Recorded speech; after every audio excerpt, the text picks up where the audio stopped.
ব্যক্তি পর্যায়ে সুদের লেনদেনকারী এবং যারা দাদন ব্যবসায়ী আছে তাদের এই সমস্ত আইন বহির্ভূত কর্মকাণ্ড বন্ধে একটা রিপ্রেজেন্টেশন বা দরখাস্ত দিয়েছিলেন একজন পিটিশনার শচীন্দ্রনাথ শীল নামের এক ভদ্রলোক। তো উনি হচ্ছে আজকের এই রিট পিটিশনের পিটিশনার। এটা দিয়েছিলেন মাইক্রো ক্রেডিট রেগুলেটরি অথরিটির চেয়ারম্যানকে। তো সেটা নিষ্পত্তি উনি করেননি, যার জন্য উনি এগ্রিভড হয়ে রিট পিটিশন ফাইল করেছেন মহামান্য হাইকোর্ট ডিভিশনে মাননীয় বিচারপতি জনাব আশরাফুল কামাল এবং মাননীয় বিচারপতি জনাব কাজী ওয়ালুল ইসলামের কোর্টে। আজকে এটা শুনানি হয়, এর আগেও 3 দিন শুনানি হয়েছে।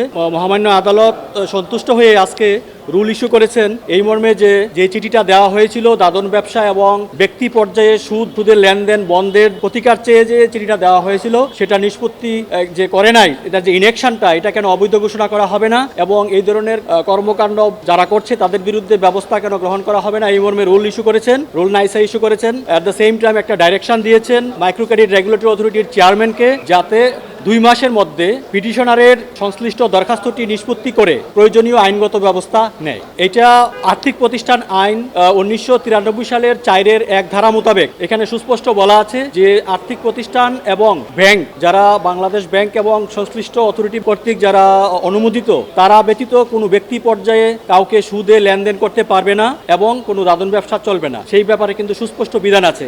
আমরা মহামান্য আদালতকে সেই বিষয়টা বোঝাতে সক্ষম হয়েছি। এছাড়াও ব্যাংকিং কোম্পানিজ অ্যাক্ট আছে, ওখানেও এই ব্যাপারে কিন্তু সুস্পষ্ট নির্দেশনা আছে। এছাড়া মাইক্রো ক্রেডিট রেগুলেটরি অথরিটিতে সংশ্লিষ্ট বিধান আছে এই ব্যাপারে এবং মাইক্রো ক্রেডিট রেগুলেটরি অথরিটির কাজই হচ্ছে যে যারা ক্ষুদ্র ঋণ সংক্রান্ত বিষয় আছে।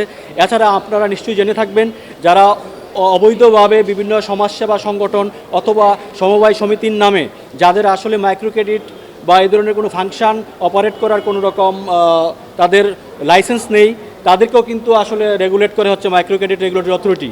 তো আজকের এই আদেশের মধ্য দিয়ে এদের যে কর্মতৎপরতা আছে এগুলা কিন্তু আদালত এই বিষয়গুলো আমলে নিয়েছেন মহামান্য আদালত এবং পরবর্তীতে এই আদেশটি দিয়েছেন। ব্যাংক এবং আর্থিক প্রতিষ্ঠান ছাড়া যারা অননুমোদিতভাবে ব্যক্তি পর্যায়ে এগুলো করছে তারা সাধারণত উচ্চ হারে সুদ নেয় এবং গ্রাম পর্যায়ের একদম রিমোট এরিয়ার যারা একদম আনপ্রিভিলেজড মানুষ আছে বিপদগ্রস্ত তাদেরকে জিম্মি করে ব্ল্যাঙ্ক চেক এবং স্ট্যাম্প নিয়ে নেন। পরবর্তীতে এমন ঘটনাও আছে যে ভিটে মাটি ছাড়া হয়েছে, এলাকা ছেড়ে চলে গিয়েছে, তাদেরকে নিষ্ঠুর নির্যাতনের শিকার হতে হয়েছে।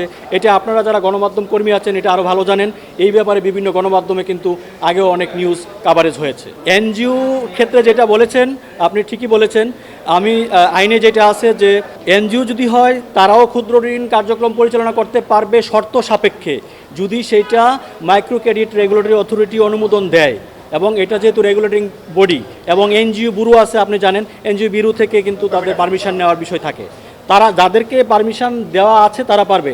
এবং আপনি আরও জেনে থাকবেন যে যারা অনুমোদিত বাংলাদেশে এই ধরনের মাইক্রো ক্রেডিট ট্রানজ্যাকশনের জন্য তাদের কিন্তু একটা তালিকা আছে, সেটা মাইক্রো ক্রেডিট রেগুলেটরি অথরিটির ওয়েবসাইটেও পেয়ে যেতে পারেন এবং এটা কিন্তু মেনটেন করা হয়। এই তালিকা যারা আছে এছাড়া কিন্তু অন্য কেউ আর পারবে না। হ্যাঁ, সুনির্দিষ্ট ঘটনা হচ্ছে যে পিটিশনার আজকের যে পিটিশনারের ওয়াইফ এবং পিটিশনার নিজেও ভিকটিম এলাকাতে এরকম খুলনার ঘটনা, এটি এলাকাতে প্রচুর পরিমাণে উচ্চ সুদে আপনার এরকম দাদন ব্যবসা চলছে এবং তাদের কাছ থেকে ব্ল্যাঙ্ক চেক নিয়ে স্ট্যাম্প নিয়ে এদেরকে জিম্মি করেছে, এই ধরনের ঘটনা ঘটেছে। তারা কোনো রকম প্রতিকার না পেয়ে এবং হয়রানির শিকার হয়ে তারা মহামান্য হাইকোর্টে এই বিষয়টির জন্য প্রতিকারের জন্য এসেছেন এবং আমরা মহামান্য হাইকোর্টে এই বিষয়টা উপস্থাপন করতে সক্ষম হয়েছি, বোঝাতে সক্ষম হয়েছি।